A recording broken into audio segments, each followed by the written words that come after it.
Welcome to the Abundance Matrix Underground podcast. Get ready to go behind the scenes with Amanda Flaker and listen in on private conversations she's had with powerful creators who are building the new world, as well as her thoughts on the Abundance Matrix.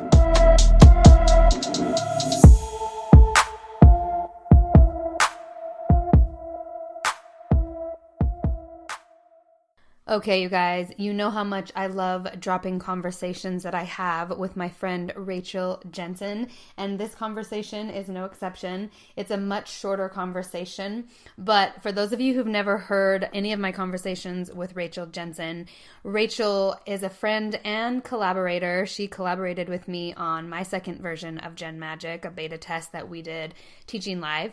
And she and I have been recently meeting again to outline and update the course. So this conversation is from one of the last times we were meeting. It's a much shorter conversation, but it came about as the result of me asking, what are some hacks that we can give people to help them quickly, strategically get out of patterns of lack, especially once we've noticed we've been triggered back into an old pattern? And I don't know about you, but for so long, I feel like my growth took so long because I would spend so much time condemning myself once I realized I had an unconscious pattern or saw an aspect of my shadow or realized I had made a quote unquote mistake, because I was so deeply steeped in that mindset that if you do it wrong, then you're bad and you deserve to be punished. And this comes often from cult mindsets, whether it's secular, like the be the best, prove and win, or religious. Either way, it is one of the, I think, most embedded programs of lack that are connected to perfectionism and to the empath narcissist dynamic. So, as a result of me asking this question, Rachel was channeling some ideas that came about as serendipitous pathways. One of the quickest ways for us to, or a shortcut, so to speak, for us to get out of our lack habits is to access our serendipitous pathways. I'm going to have another conversation with her at some point to share with you guys about the greater context of this conversation. But this is just a little dabble into some of the stuff we're going to be teaching in the next Gen Magic course. So stay tuned for that. And I would absolutely love to hear what your thoughts are about this. As always, share this with anyone that you feel like may need an activation or an upgrade in their psychic grid or a disruption in their lack thought patterns. So, without further ado, let's talk abundance.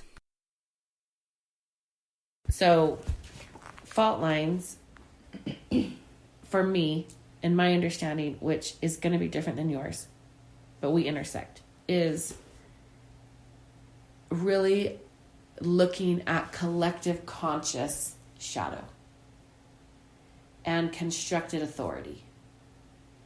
And then which one, because there's so many, so which ones we have plugged into and given our life force to. And once we start understanding that, then we have to drop, we just have to let it go. There's no big parade. We don't need to have a parade or anything, but we have to let go of that programming to the constructed authority. But it's wobbly. It is wobbly. Because it's so big. Well, and so what we do, sorry, go. No, you keep going, just follow your thought. So what we do is, you're saying, well, what's a hack to get us out of that place of lack? Because that's where all lack sits. It's like the big cycle, right? Yeah. So you were like, how do we get out of those deep patterns?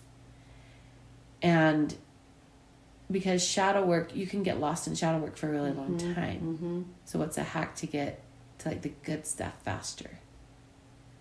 And they said, instead of you build bridges instead of deconstructing walls. Yeah. And the bridge that you build, you find through your serendipitous path.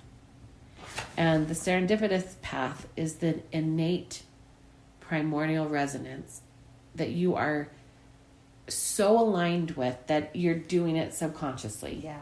And you're bringing all these experiences in through this particular pathway, through this particular bandwidth. And once you can identify what that is, give it a ton of consciousness, and here's what they're telling me is really important, which is interesting, is you do not want to over-define this particular pathway. Okay? Because it's like so innate in you, you haven't given it a lot of context or rules, so then it just flows effortlessly. Yeah. So we want to become aware of it without drilling down in and trying to give it a ton of labels or rules or constraints. Yeah. You and I understand this will be more challenging to teach. Yeah. But can you see the importance of, like, I actually don't want to understand how that functions in me. Yeah. I just want to honor the mystery that it does. Yeah, because it is innately mysterious. Yes. It is. Yeah. Because if we're like, why do I do that? What mechanism? How do I bring those people in? What about me happens? We're going to start fucking it up. Yeah, yeah. Do you see what I'm saying? And it also even comes from, like, it can feel like it comes from needing to fix something that's broken. And that's also one of the, I think for me, just understanding where I even slip into reactivating the fault line patterns. Yeah. And that's a huge one, is having to fix something, having to make something right or wrong. Yeah. Having to want to be perfect so that you don't get it wrong, so you don't get punished. I think it's connected to punishment. And also to, even if it's not physical punishment, just like it's connected to the psychic grid. It's that being wrong. Your phone. Do you need it? No.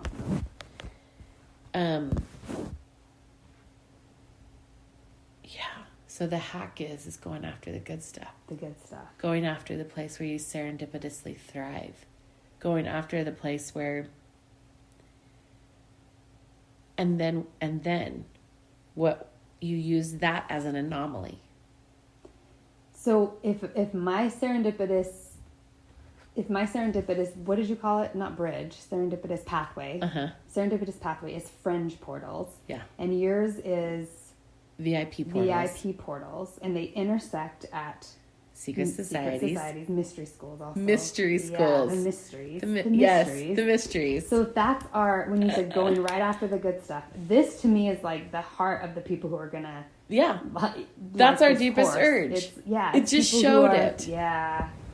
That makes so much sense. Which, if we didn't know that, like, in any way marketing this to anyone but them wouldn't work. Exactly. And how challenging, like, they're like the coolest group of fucking people on the planet. Exactly. Yes. But yeah, that's what it is. Well, so it's then, once we know that, right? Then it went into the craft. The craft. Well, crafting an event, crafting a ritual, crafting an algorithm, an energy, an algorithm, a ritual that you start implementing that keeps this. That's how you build bridges into the other places from the serendipitous path. You see what I'm saying? Yeah. And urge is so strong there because it's weird, right? Right. Like urge actually, I don't ever teach this, but urge loves super strangeness. Yeah. Well, it makes sense. It loves strangeness. The right kind of strange. It's like where the poetry weird. is. It writes weirdness. Yeah. Like, what is I'm hearing, look up the root word of weird. No, they'll understand what we mean by that. I'll look it up. up. The way it used to be spelled, like YWIRD. Is that what you're showing me? Yeah, it is spelled that way sometimes. Weird meaning. It's a concept in Anglo-Saxon culture roughly corresponding to fate or personal destiny. Oh my god! Urge. Well, yeah, urge match. exactly. Will you screenshot that? Yes. Fuck.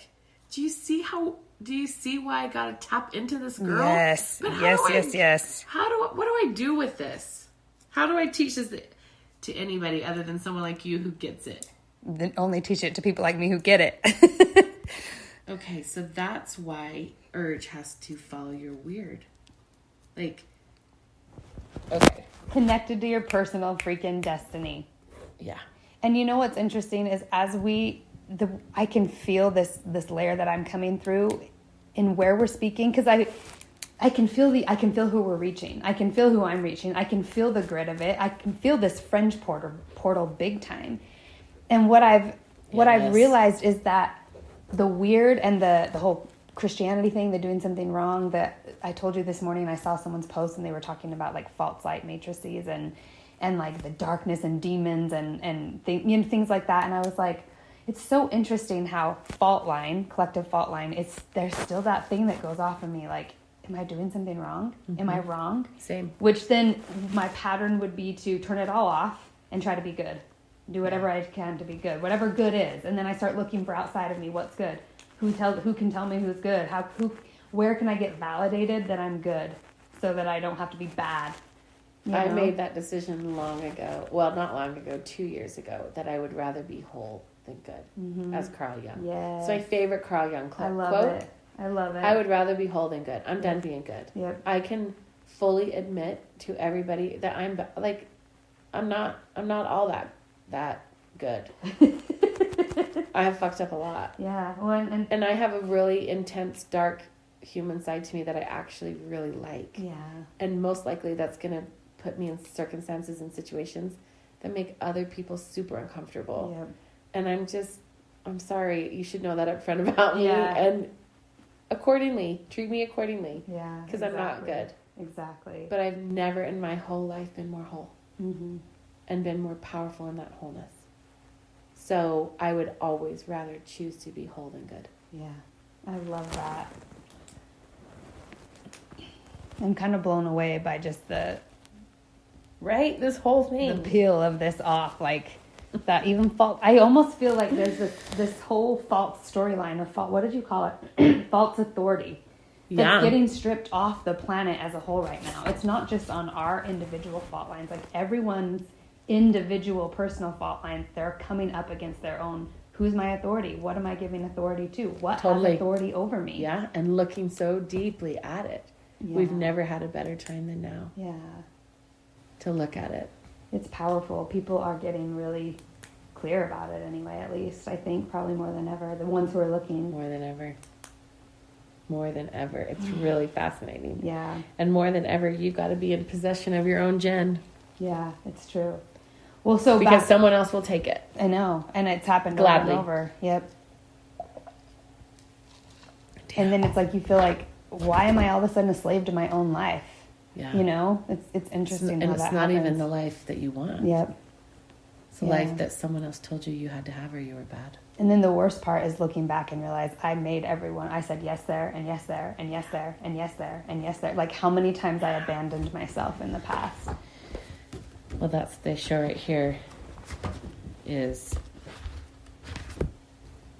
self-abandonment. Puts us deep into that. And the way we counteract self-abandonment is through the serendipitous bridge. Yeah.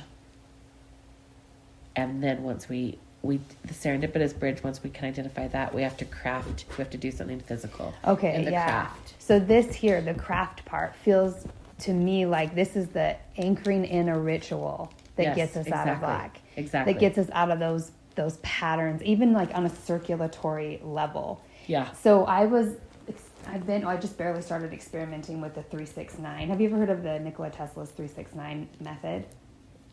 No. For reprogramming. I mean, I've heard him speak to 369. Yeah.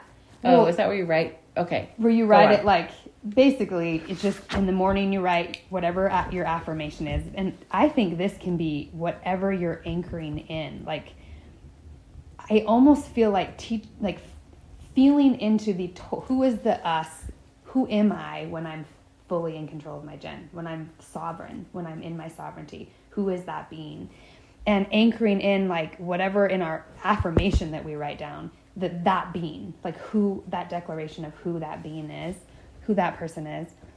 This is just what I've just been practicing with, and I'm not even saying we do this, but I'm curious in terms of the craft part of anchoring our energy back in. The whole 369 pattern is you write it 3 times in the morning, 6 times in the afternoon, 9 times at night. And every time you write it, not just writing it, but actually letting the reality of it be in your circulatory system, like letting it be your resonant will. So it's like a meditation.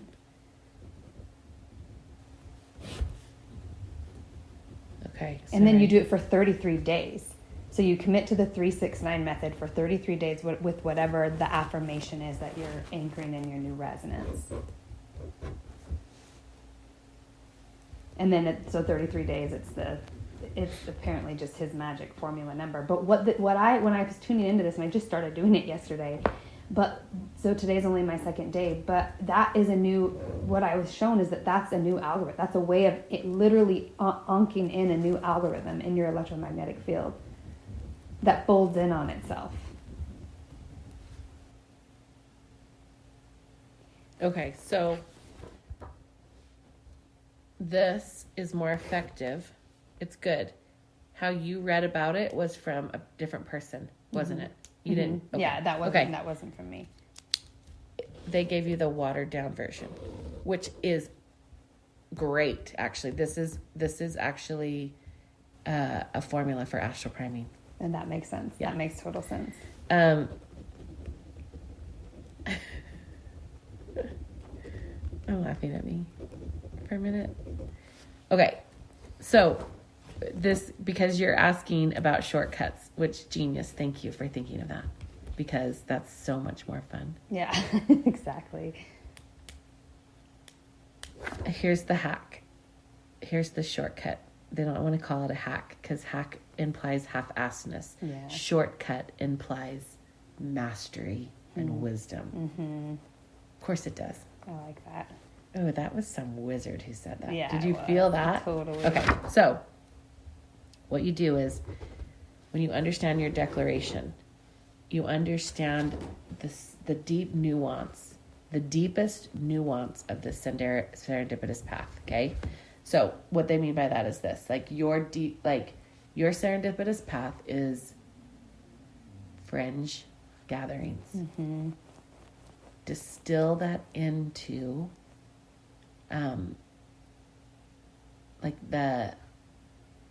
this is deep magic where they're taking us.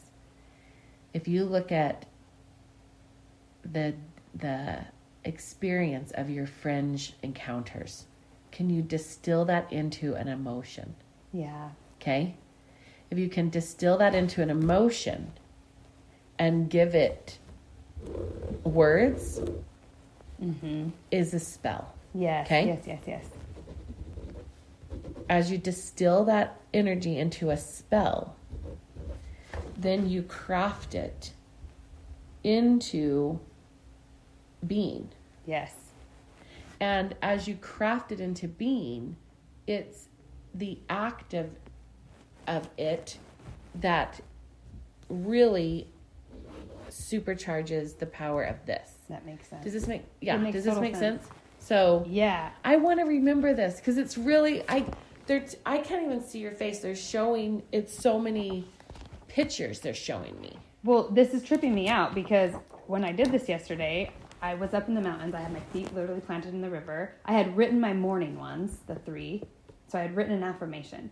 While I was in the river, it became something else. So as I was writing it, they started having me cross out words and capture the essence of what I was writing. And then it just literally turned into a poem, which was a spell that I realized it was a spell.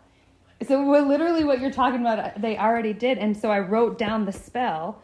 I even named the spell. And then what they were showing me is in my day-to-day life, even to have to weave the spell in and out of my day. So it's it's a mantra as I cook my food, as I do yoga, as I do whatever I do, I weave that spell into my central nervous system. So it becomes like my resonant will, like you talked about the resonant will. Yes. That's what I saw. I was like, so ooh. Cool. So I want to commit to that for 33 days. And that being the craft, you're building your craft. Yeah, exactly. Okay, that's the path. Yeah.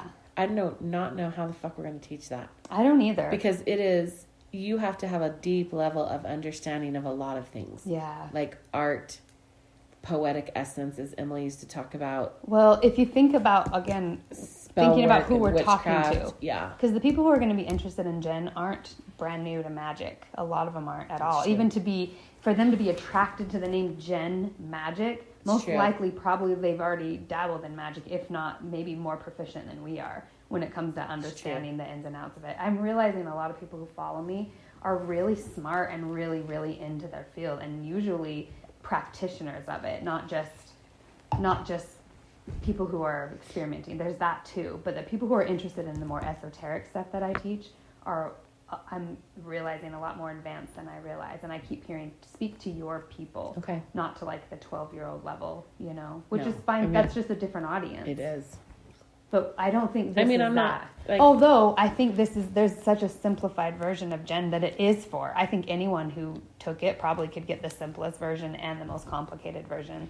It feels like it's one of those that you could keep going back to and getting more and more and more out of as you circulated through all the spells. Yeah. This is a life-changing process right here. Yeah.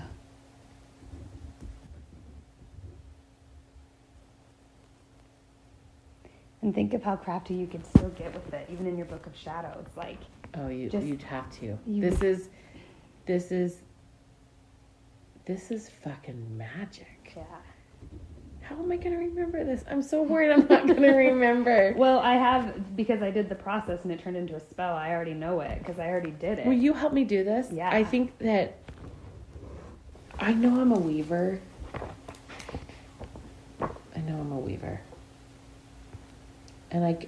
And I can do spells and rituals, but I need your help on this one.